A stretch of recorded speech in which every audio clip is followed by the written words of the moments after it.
ভারতীয় কোনো কর্মকর্তা যখন বাংলাদেশে আসেন তখন আমাদের আনন্দ হয় না, আশঙ্কা হয়। আমাদের ভরসা হয় না, ভয় হয়। তার কারণ তারা আমাদের কোনো কল্যাণ করার জন্য আসে না।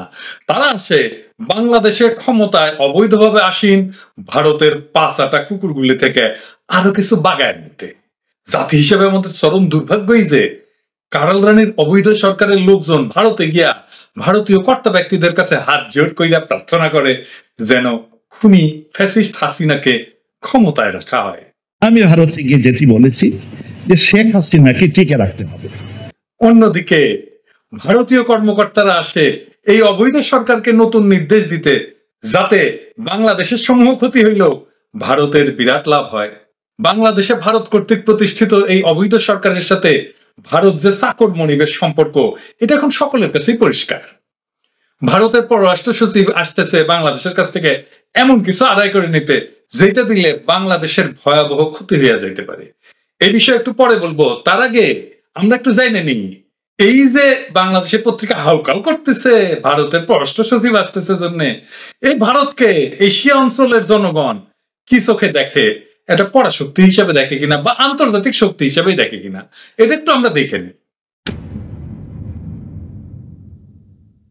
কিছুদিন আগে সিঙ্গাপুরের প্রভাবশালী আসিয়ান স্টাডিজ সেন্টার তাদের state of south east Asia 2024 report প্রকাশ করছে। লিঙ্কটা দিয়ে দিলাম ডেসক্রিপশন বক্সে। এই রিপোর্টে 35 পৃষ্ঠায় আসিয়ানের উপর বিশ্বের এবং আঞ্চলিক প্রধান প্রধান শক্তিগুলোর প্রভাব সম্পর্কে আসিয়ান অঞ্চলের জনগণ কি ধারণা রাখে সেটা প্রকাশ করছে। এইখানে এই টেবিলে দেখা যাইতেছে যে আসিয়ানের প্রায় 60% জনগণ মনে করে চীন তাদের অঞ্চলের সবচেয়ে বড় শক্তি। তারপর হইল আমেরিকা মাত্র 14%।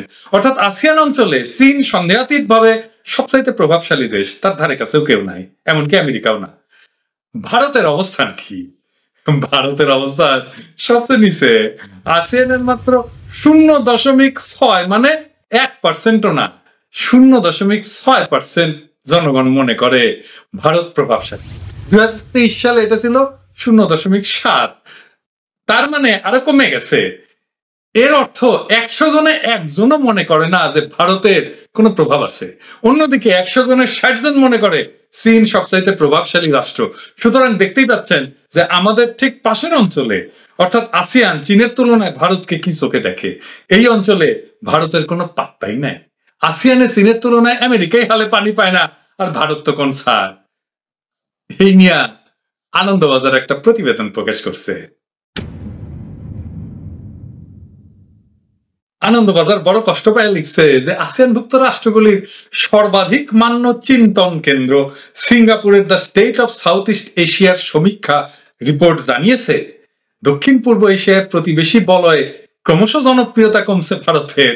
বলা হয়েছে আসিয়ানভুক্ত রাষ্ট্রগুলির অংশীদার হিসেবে চিহ্নিত রাষ্ট্রগুলির মধ্যে ভারতের কৌশলগত গুরুত্ব সবচেয়ে নগণ্য। আনন্দবাজার আরো বলতেছে এমন একটা অঞ্চল থেকে জনমত উঠে আসছে যা প্রধানমন্ত্রীর সবচেয়ে প্রিয় বিচরণ ভূমি, মানে নরেন্দ্র মোদী। নরেন্দ্র মোদীর দাবি এখানে অধিকতর সম্মান এবং স্বীকৃতি পায় থাকে তার দেশ মানে ভারত। গত বছর জাকার্তায় আসিয়ান দেশগুলির শীর্ষ সম্মেলনে গিয়া মোদী এমনটা বলছিলেন যে ভারতের প্রতিবেশী নীতির কেন্দ্রীয় স্তম্ভ আসিয়ান। 2018 সালে তার একটা বক্তৃতায় সগর্ব দাবি ছিল যে ভারতের শীর্ষ অগ্রাধিকারের মধ্যে পড়ে দক্ষিণ পূর্ব এশিয়ার বলয়। সমীক্ষাটি ফের চোখে আঙুল দিয়ে দেখেই দিচ্ছে মোদী সরকারের গত 5 বছরের দাবি এবং বাস্তবের মধ্যে ফারাক আসলে কতটা। এটা আমাদের কথা না, আনন্দবাজারের কথা। এই সমীক্ষার প্রসঙ্গে আনন্দবাজার জুড়ে দিছে খোদ দক্ষিণ এশিয়ার জনগণের মধ্যে ক্রমবর্ধমান ভারত বিরোধী মনোভাবের কথা। আমাদের বয়কট নিয়েও বলছে এই বয়কট যে ব্যাপক প্রভাব ফেলছে, আর আমরা যে লন্ডনে ভারতীয় দূতাবাসের সামনে বিক্ষোভ করছি সেটারও উল্লেখ আছে। তারাই বলতেছে অনলাইনে ভারত বিরোধী প্রচারণা তুঙ্গে নিয়ে গেছি আমরা। সাব্বাস, শিকার গেছে ওরা। হ্যাঁ, তাও বাংলাদেশের কিছু ভালসিন শিকার যায় না। শুধু তাই না, বলছে ভারতের তৈরি নান্নার তেল, প্রক্রিয়াজাত খাদ্য, প্রসাধনের সরঞ্জাম এবং জামা কাপড়ের মতো পণ্যের বিক্রি কমেছে। আনন্দবাজারের রিপোর্ট, আমাদের কথা না। অত্যন্ত তাৎপর্যপূর্ণ একটা মন্তব্য করছে কিন্তু আনন্দবাজার। সেটা হইতেছে একটা কক্ষে বিশালকায় একটা ড্রাগন ঘুরে ঘুরে আগুনে নিঃশ্বাস ফেলতেছে, আর সেখানে বসেও তাকে দেখতে পাচ্ছি না। এটা কি চোখ বুঝে থাকলেই ভয় চলে যাওয়ার মতো মূর্খামি না? বুঝছেন? এখন আসি ভারতের পররাষ্ট্র সচিবের ঢাকা সফর নিয়ে। বুঝতে পারতেছেন তো যে নয়া দিল্লি বাংলাদেশে ব্যাপক ভারত বিরোধিতা নিয়ে গভীরভাবে উদ্বিগ্ন। তাদের এই উদ্বেগের মাত্রা প্রচন্ড ভাবে বাড়ায় দিচ্ছে চীনের ক্রমবিস্তারমান প্রভাব, বিশেষ করে মায়ানমারের চলমান ঘটনাবলী ভারতের জন্য যথেষ্ট শঙ্কার কারণ।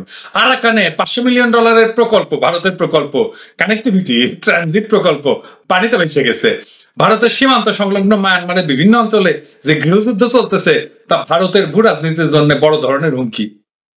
একটা জিনিস কিন্তু আমাদের মাথায় রাখতে হবে যে মিয়ানমারে যে বিবাদমান গোষ্ঠীগুলো আছে না, মায়ানমারের সেনাবাহিনী এবং বিদ্রোহী গোষ্ঠীগুলো, উভয়ের সাথে চীনের সখ্যতা আছে। চীনের কানেকশন সবার সাথে। চীনই একমাত্র শক্তি যা এই গৃহযুদ্ধের সকল পক্ষকে প্রভাবিত করতে পারে। এইটা খুবই গুরুত্বপূর্ণ বিষয়।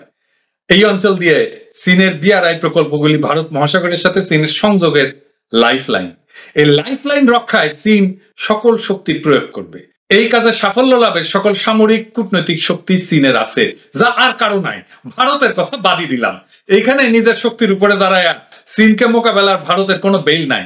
তা সত্ত্বেও ভারত এই অঞ্চলে চীনের বিরুদ্ধে গ্যাঞ্জাম বাঁধানোর চেষ্টা করবে তা বলাই বাহুল্য। আর ভারতের পররাষ্ট্র সচিবের আশাটা চীনের সাথে গ্যাঞ্জাম বাঁধানোর একটা চেষ্টার অংশ। বাংলাদেশের উপরে চীনের যথেষ্ট প্রভাব ইতিমধ্যে আছে, বিশেষ করে সেনাবাহিনী এবং উদ্যোক্তা ব্যবসায়ী মহলে।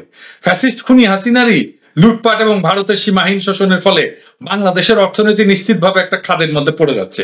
এবছরের শেষ হওয়ার আগেই 1 মাসের পণ্য আমদানির বৈদেশিক মুদ্রার রিজার্ভ এই অবৈধ সরকারের হাতে থাকবে না। লিখে রাখতে পারেন, এখনই 3 মাসের আমদানি ব্যয় মেটানোর মতো রিজার্ভ যেটা থাকার কথা সেটা এখন নাই। সেই আশঙ্কায় ইতিমধ্যে কাঁঠালরানী হাত পাতিছে চীনের কাছে। চীন মুদ্রায় 36 বিলিয়ন ইউয়ান ঋণ চাইছে চীন সরকারের কাছে, যার ডলার মূল্য হইল $5 বিলিয়ন। শোনা গেছে চীন নীতিগতভাবে অর্থ ছাড় দিতে রাজি হয়েছে। সম্ভবত এই কারণে তারা কাঁঠালরানীকে জুলাই মাসে বেজিং সফরে আমন্ত্রণ জানাইছে। চীন তার এমনি তাকে ঋণ দেবে না, সে এমন কিছু একটা চাইবে যেটা তার জন্য ভূ রাজনৈতিক কারণে গুরুত্বপূর্ণ। আমাদের মনে রাখতে হবে যে 7ই জানুয়ারি নির্বাচনে প্রহসনের আগেই চীন ঘোষণা দিছিল যে তারা তিস্তা প্রকল্প বাস্তবায়নে প্রস্তুত। তিস্তা প্রকল্প মনে আছে না, যে চিকেননেসের উপরের সীমানায় ডোকালাম অঞ্চলে চীন একটা বিশাল সামরিক অবস্থান গড়ে তুলছে। সুতরাং তিস্তা প্রকল্প হাতে পাইলে চিকেননেসের উপরে আর নিচে দুই দিক থেকে ভারতকে চাইপা ধরতে পারবে চীন। এটাই হলো ভারতের ভয়ঙ্কর একটা দুঃস্বপ্ন। একদিকে ভারত এবং আন্দোলনের তীব্রতা, অন্যদিকে অর্থনৈতিক জাতাকলে পিষ্ট কাঁঠালরানীর চীন যাত্রা, এই দুই কারণে ভারতের মাথা খারাপ হয়ে গেছে। ভারতের পররাষ্ট্র সচিবের সফরও এই কারণে। সে আসছে নির্দেশ দিতে ভারতীয় পণ্য বর্জন আন্দোলনকে থামায় দেওয়ার জন্য কাঁঠালরানীর বাহিনীগুলোকে কি কি অ্যাকশন নিতে হবে সেটা বলতে। আগামী দিনগুলোতে হয়তো আমরা দেখতে পাবো যে বাংলাদেশে ভারতের পোশাক কিছু গাদ্দার আমাদের আন্দোলনকে দমানোর জন্য হামলা, মামলা, গুম, খুন ইত্যাদি নানা রকম অপকর্মে নেমে গেছে। আমরা ভারতকে হুঁশিয়ার করে দিয়ে বলতে চাই, যে কোনো ধরনের দমন পীড়নের দায় ভারতকে নিতে হবে। বাংলাদেশের মানুষের অদম্য মনোবল এবং সাহসকে আপনারা আন্ডার এস্টিমেট করছেন, আর কইরেন না।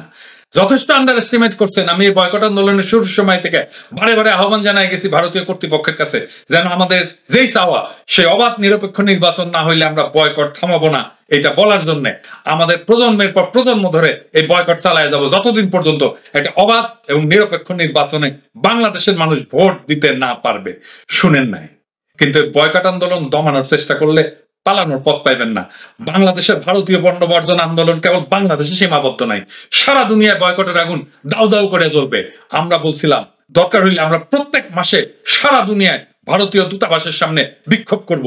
আমরা কথা রাখছি, লন্ডনে ভারতীয় দূতাবাসের সামনে আবার আমরা বিক্ষোভ করছি এই মে মাসে। এই দেখেন,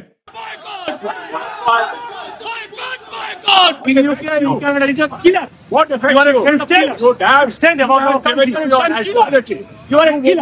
Have a country. You want to kill? I'm already fixed. We rescued you. BBC already protected you. That is the issue. We are grateful. Okay. What do you want to say? No. Don't take this. No. We are freedom. Pakistan. ওইখানে Indian দূতাবাসের কর্মকর্তা এসে আমাদের সাথে বিক্ষোভকারীদের সাথে ঝগড়া করছে, বলছে তোমরা পাকিস্তানের পক্ষে এটা করতেছো। তোমরা বলছে তোমাদের কৃতজ্ঞ থাকা উচিত ভারতের কাছে, ভারতের বাংলাদেশের কাছে কৃতজ্ঞ থাকা উচিত যে বাংলাদেশ পাকিস্তানের সাথে নাই। বাংলাদেশ পাকিস্তানের সাথে থাকলে একটা পারমাণবিক বোমা দিল্লির দিকে সেট করা থাকতো ঢাকায় বসায়। সীমান্ত ছড়ায় আন্দোলন এখন ছড়ায় পড়ছে সমগ্র দক্ষিণ এশিয়ায়। এর অন্তর্নিহিত প্রধান কারণ হলো এই অঞ্চলের রাজনীতির মৌলিক পরিবর্তন, বিশেষ করে চীনের প্রবল এবং অপ্রতিরোধ উত্থান। আপনাদের সামান্যতম সাধ্য নাই চীনকে অঞ্চলে ঠেকায় দেওয়ার। মালদ্বীপ আর আরাকানে আপনাদের শিক্ষা না হইলে এই বাংলাদেশের পূর্ণভূমিতে আপনাদের চূড়ান্ত শিক্ষা দেওয়া হবে। আপনারা আমাদের প্রতিবেশী, আমরা চাই আপনাদের সাথে সমমর্যাদার ভিত্তিতে একটা পারস্পরিক সুবিধামূলক সম্পর্ক, যার ভিত্তি হবে পরস্পরের স্বাধীনতা, সার্বভৌমত্ব, আঞ্চলিক অখণ্ডতা, জাতীয় মর্যাদা এবং গণতান্ত্রিক মূল্যবোধের প্রতি অখণ্ড শ্রদ্ধা। আপনারা পারস্পরিক সম্পর্ক এই প্রত্যেকটা মৌলিক ভিত্তির মূলে কুঠারাঘাত করছেন। আমাদের স্বাধীনতাকে আপনারা শ্রদ্ধা করেন নাই, আমাদের সার্বভৌমত্বকে পদে পদে লঙ্ঘন করছেন। নানান রকম ট্রানজিটের ফিকির দিয়া আর কুকিসিন টাইপের সন্ত্রাসের সংগঠন দিয়া আপনারা বাংলাদেশের আঞ্চলিক অখণ্ডতার উপরও হাত দিছেন। স্বদেশ রায়দের উস্কানি দিছেন বাংলাদেশের মানচিত্র বদলাই দেবেন এই আওয়াজ দিতে। কাপড় নষ্ট হইয়া প্যান্টে মানচিত্র হইয়া যাবে মাইন্ডি। বাংলাদেশের উপর একটা অনুগত সরকার জোর কইরা চাপাইয়া দিয়া আপনারা আমাদের জাতীয় মর্যাদা এবং গণতান্ত্রিক মূল্যবোধের প্রতি বৃদ্ধাঙ্গুলি দেখাইছেন। সীমান্তে পাখির মতো বাংলাদেশিদের মারছেন। আমাদের আন্তর্জাতিক নদীগুলি শত শত বাদ দিয়া মাইরা ফেলাইছেন। সেই প্রক্রিয়ায় আমাদের বিরুদ্ধে একটা এনভায়রনমেন্টাল ওয়ারফেয়ার চালাইতেছেন। অর্থনৈতিকভাবে একটা কলোনিয়াল শোষণের সম্পর্ক আপনারা পাকাপোক্ত করছেন। এরপরও কি আপনারা মনে করেন বাংলাদেশের জনগণ যারা বুকের রক্ত দিয়ে এদের স্বাধীন করছে তারা আপনাদের এই সিরিজ দুষ্কর্ম মাইনে নেবে? বিশেষ করে এই অঞ্চলে যখন আমাদের অন্য অপশন আছে। চীনকে ঠেকাবেন? হ্যাঁ, খুব মজা। হ্যাঁ, খুব খাইস। চীনকে কিভাবে ঠেকাবেন? চীনের জিডিপি ভারতের চেয়ে 5 গুণ বেশি। চীনের সামরিক ব্যয় আপনাদের চাইতে 3 গুণ বেশি। বিশ্বের ক্ষুধা সূচকে আপনাদের ভারত তো সাব সাহারান আফ্রিকার দেশগুলির মতো দুর্ভিক্ষ প্রবণ। বাংলাদেশ যে অর্থনৈতিক সংকটের মধ্যে পড়তে যাচ্ছে আপনাদেরই পছন্দের একটা অবৈধ সরকারের ক্রমাগত অর্থনৈতিক লুটপাটের জন্য, সেইটার উত্তরণে এই টেকা দেওয়ার হ্যাডল বা আপনাদের ভাষায় ওকা, ওইটা আপনাদের নাই। Full stop. সুতরাং এইখানে আপনারা স্টপ হইয়া যান। বাংলাদেশে আপনারা পজিশন হারাইছেন, আপনারা হারানো পজিশন ফিরে পেতে চান। আমার কাছে সমাধান আছে, প্রস্তাবও আছে। সে প্রস্তাব হইল আপনাদের অশুভ নীতিগুলি পুরাপুরি বদলায় ফেলতে হবে। আমাদের উপর থেকে আপনাদের হাত গুটায় নিতে হবে। যদি স্বেচ্ছায় গুটায় নেন আপনাদের সাথে সুসম্পর্ক থাকবে, আর যদি না নেন তাহলে আমাদের পথ আমরাই ঠিক করে নেব এবং সেই পথযাত্রায় আমাদের বন্ধু আমরাই বাইছে নেব। আর ভারতের কুমন্ত্রণায় পইরা বাংলাদেশের কোন গোষ্ঠী, কোন বাহিনী যদি বাংলাদেশের জনগণের ভারতীয় পণ্য বর্জন আন্দোলনের বিরুদ্ধে লাঠি বন্দুক গোলা নিয়ে দাঁড়ায়া যায়, তাদের বলবো আপনাদের তালিকা কইরা কইরা আমরা প্রতিশোধ নেব। যারা দেশীয় পণ্যের বিপরীতে ভারতীয় পণ্যের দালালি করে তাদের কবরের জায়গা বাংলাদেশে হবে না, এই প্রতিজ্ঞা আমরা কইরা রাখলাম। কাটালরা নিয়ে বলতেছি, তুমি মাইনকা সিপার মধ্যে পড়ছো। গদি রাখতে দরকার ভারতের, আর অর্থনীতি বাঁচাতে দরকার চীনের। এখন তোমাকে সিদ্ধান্ত নিতে হবে কোন দিকে যাবা। পুরান স্বামীকে সাইরা নতুন আর এক বিছানার দিকে রওনা হবা? পুরান স্বামী কি এত সহজে ছাইরা দিবে তোমারে? তোমার কি মাগনায় ক্ষমতা রাখছে? তোমার গতিতে বসায় রাখছে বাংলাদেশে ভারতের আগ্রাসন যাতে চালায় যেতে পারে সেই জন্য। তুমি যদি সেই কাম করতেও পারো অসমর্থ, তাইলে তো তারা তোমার আর রাখবে না, তাই না? তোমার কোনো অধস্তন যদি তোমার কামে না লাগে তুমি কি তারা রাখো? রাখো না তো। আর টাকা পয়সার টানে যদি চীনের দিকে রওনা দাও তাহলে ভারত যেমন তোমার ছাড়বে তেমন চীনও শর্ত ছাড়া তোমার 1 ফুটা পয়সা দেবে না। তাদের প্রধান শর্তই হবে ভারতের খপ্পর থেকে পুরোপুরি বাইরে হয়ে আসা এবং চীনকে ভূ রাজনৈতিক সুবিধা দেওয়া। তারা তো বইলাই দিচ্ছে যে তিস্তা প্রকল্পে তারা এক পায়ে খাড়া। সেটা যদি তুমি দিতে না পারো চীন তোমার কেন পয়সা দিবে? অতই সোজা পয়সা। অর্থনীতির অবস্থা শ্রীলঙ্কার মতো হইলে কোটি কোটি মানুষ রাস্তায় নেমে আসবে, তখন তোমার সামনে ভারতের চাল চুলাটা অবশিষ্ট থাকবে না। চীন তো একটা পরাশক্তি, এইসবই তারা জানে। তারা যে গেম খেলে সেটা হলো দীর্ঘকালীন গেম। তারা 50 বছরের হিসাব করে খেলতে নামে, সুতরাং তারা অপেক্ষা করবে। মিয়ানমারেও তুমি যে খেলাটা খেলতেছো সেটা তো ভারতের খেলা। ওই খেলা খেলতে আসতেছে ভারতের পররাষ্ট্র সচিব, যা বাংলাদেশের মৌলিক স্বার্থের বিরুদ্ধে। আরাকানে যে ঘটনা ঘটতেছে তাতে ক্লিয়ার যে সেখানে আরাকান আর্মির দীর্ঘকালীন শাসন এক প্রকার নিশ্চিত। আরাকান আর্মি জিতে যাচ্ছে। মায়ানমার আর্মি মার খাইতে খাইতে ওই অঞ্চলের অধিকাংশ এলাকা থেকে ভাইগা যেতে বাধ্য হয়েছে। সুতরাং মায়ানমার নয় বরং আরাকান আর্মির নেতৃত্বে এই আরাকান প্রদেশ হইল আমাদের প্রকৃত প্রতিবেশী। এখন পর্যন্ত ভারতের কূটনীতি অনুসরণ কইরা কারালানির সরকার মায়ানমার জান্তার সাথে সম্পর্ক রেখে চলতেছে। মায়ানমার বাহিনীর যে সমস্ত সদস্য আরাকান আর্মি ধাওয়া খাইয়া বাংলাদেশে আসছিল তাদেরকে বাংলাদেশের অবৈধ সরকার জামাই আদরে ফেরত পাঠাইতেছে মায়ানমার সরকারের কাছে, যাতে তারা আবার আরাকান আর্মিরা ফাইট করতে পারে। এটা হলো একটা আত্মঘাতী কূটনীতি, এতে বাংলাদেশের মূল স্বার্থের ব্যাপক ক্ষতি হবে। আসল ব্যাপারটা হইলো যে ভারত সরকার আরাকান আর্মির সূচনা লগ্ন থেকে তাদের প্রতি একটা শত্রুতামূলক আচরণ করে আসতেছে। বিভিন্ন সময় তারা আরাকান আর্মির বিরুদ্ধে আক্রমণ পরিচালনা করছে, কোনো কোনো ক্ষেত্রে তারা এই সমস্ত অভিযান যৌথভাবে মায়ানমারের জান্তার সাথে করছে। ফলে আরাকান আর্মির সাথে ভারতের সম্পর্ক শত্রুতার সম্পর্কে পরিণত হয়েছে। বাংলাদেশ কেন ভারতের সাথে সাইড নিয়ে আরাকানের সাথে অনুরূপ শত্রুতামূলক আচরণ করবে? ধরেন আমাদের মুক্তিযুদ্ধের সময় মায়ানমার যদি পাকিস্তানি হানাদার বাহিনীর পক্ষ নিত, তাইলে কি মায়ানমারের সাথে আমাদের স্বাভাবিক সম্পর্ক থাকতো না তো? তাইলে এখন যারা মায়ানমারের জান্তার পক্ষ নিচ্ছে আরাকান আর্মি কি তাদের সাথে সম্পর্ক রাখবে না। মায়ানমারের গৃহযুদ্ধে ভারতের কোনো বেল নাই। শুরুতে আসিয়ানের যে সমীক্ষার কথা বলছিলাম সেখানে ওই টেবিলে উল্লেখ আছে এমনকি মায়ানমারে 0.5% জনগণ, মানে 0.5% জনগণ, 1%-এর অর্ধেক মনে করে তাদের অঞ্চলে উপর ভারতের প্রভাব আছে। প্রায় শূন্যের কাছাকাছি জনসমর্থন নিয়ে মায়ানমারে ভারত কি চীনের বিরুদ্ধে কোনো জায়গা করে নিতে পারবে না। সেটা যে সে পারবে না তা ইতিমধ্যে আরাকানে পরিষ্কার হয়ে গেছে। সেখানে ভারতের বিশাল প্রকল্প মুখ থুবড়ায় পড়ছে। এইরকম একটা জনসমর্থনহীন রাষ্ট্রের পক্ষ নিয়ে কারাল রানী আর তার লেসপেন্সাররা বাংলাদেশের ভাগ্য নিয়ে সিনেমিনি খেলতেছে শুধুমাত্র গদির লোভে এবং ক্রমাগত লুণ্ঠনের অশুভ বাসনায়। এই ধরনের একটা ভারতীয় পাঁচাটা সরকার যে আমাদের সকল জাতীয় স্বার্থ অকাতরে জলাঞ্জলি দিতে থাকবে তাতে কোনো সন্দেহ নাই। এই প্রসঙ্গে আর একটা কথা বলে রাখা দরকার, যা রোহিঙ্গাদের জানা খুবই জরুরি। গৃহযুদ্ধে মার খেয়া মায়ানমারের সরকার এখন সেই দেশের যুবকদের বাধ্যতামূলকভাবে সেনাবাহিনীতে ভর্তি করতেছে। আমরা খবর পাইছি ইতিমধ্যে তারা নাকি কয়েক হাজার রোহিঙ্গাকে রিক্রুট করছে তাদের পক্ষ নিয়ে আরাকান আর্মির বিরুদ্ধে যুদ্ধ করার মতলবে। আমরা আরো শুনছি যে রোহিঙ্গাদের পক্ষ থেকে আরাকান আর্মির সাথে যোগাযোগ করার চেষ্টা ফলপ্রসূ হয় না। এখন কোন রোহিঙ্গা বা রোহিঙ্গাদের কোন গোষ্ঠী যদি মায়ানমার বাহিনীর পক্ষে আরাকান আর্মির বিরুদ্ধে সশস্ত্র যুদ্ধে নামে, তাহলে আরাকানে বসবাসরত রোহিঙ্গাদের উপরে আরাকান আর্মি তো ব্যাপক অত্যাচার এবং হত্যাকাণ্ড চালাইতে পারে। এতে বাংলাদেশে আরো আরাকান শরণার্থী প্রবেশ করবে। তাছাড়া চূড়ান্ত যুদ্ধে যদি আরাকান বাহিনী মিয়ানমার বাহিনীকে আরাকানের বাকি অঞ্চল থেকে বিতাড়িত করতে পারে, তাহলে ওই অঞ্চলে রোহিঙ্গাদের কি নিদারুণ অবস্থা হবে সেটা আমরা কল্পনাও করতে পারি না।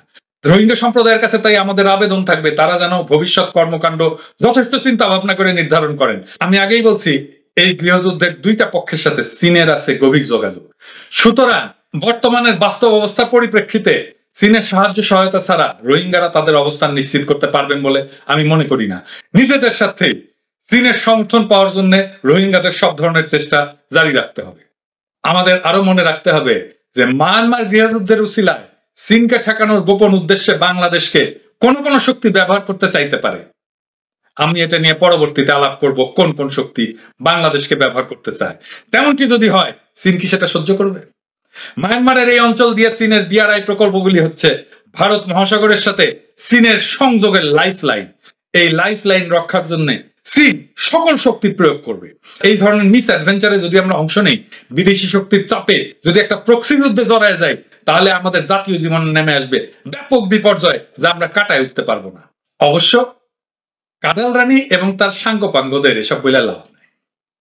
তারা সেটাই করবে যা ভারত সরকার তাদেরকে করতে বলবে। আমি এসব তাদের উদ্দেশ্যে বলতেছি না, আমি বলতেছি আমাদের জনগণের উদ্দেশ্যে, যারা বাংলাদেশকে একটা ভয়াবহ বিপদে ফেলার সকল চক্রান্ত সম্পর্কে অবগত থাকবেন। বিশেষ করে বাংলাদেশ সেনাবাহিনীর অকুতোভয় সেনারা যেন এসব ফাঁদ থেকে নিজেদেরকে দূরে রাখেন এবং নিজেদেরকে এবং দেশটাকে বাঁচান। একটা প্রক্সি যুদ্ধে জড়ায় গেলে সেনারাই তো প্রাণ দেবেন, জেনারেলরা তো আর যুদ্ধ করেন না।